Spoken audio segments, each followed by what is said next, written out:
మన పంటల్లో తరచుగా ఉపయోగించే ఈ కల్టార్ మామిడి పంటల్లో కూడా చాలా వరకు యూజ్ చేయడం జరుగుతుంది. అసలు ఈ కల్టార్ ఏమిటి? దీనివల్ల ప్రయోజనాలు ఏంటి? దీన్ని ఎలా వాడాలి?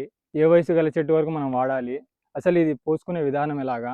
దీన్ని వేసిన తర్వాత దీని రిజల్ట్ ఎలా ఉంటుంది? ఈ వీడియోలో మొత్తం అయితే చెప్తాను. లాస్ట్ వరకు అయితే చూడండి. ఈ కల్టార్ యొక్క టెక్నికల్ నేమ్ అయితే ప్యాక్లోబుట్రజాల్. దీని మెయిన్ రీజన్ వచ్చేసి చెట్టులో ఉన్న జిబ్బర్లిన్స్ని తగ్గించి, అంటే మనకు చెట్టు యొక్క పెరుగుదలని నియంత్రించడం జరుగుతుంది. దీనివల్ల మనకు ఆ ఇగురు రాకుండా, ఎక్కువ చెట్టు పెరగకుండా ఒక స్థిరమైన స్థాయిలో అయితే ఇది ఉంచుతుంది. మనకి ఏ చోట అయితే మనకు ఇగురులు అయితే స్టార్ట్ అవుతాయో ఆ చోట నుంచి అయితే మొగ్గలు రావడానికి అయితే ఇది ప్రేరేపిస్తుంది అనమాట. ఇది దీని యొక్క ముఖ్య లక్షణం. దీని తర్వాత ఆ ఎక్కువ రకాల మనకు ఎక్కువ పూత రావడానికి, అలాగే మంచి దిగుబడి రావడానికి అయితే చాలా వరకు సహాయపడుతుంది.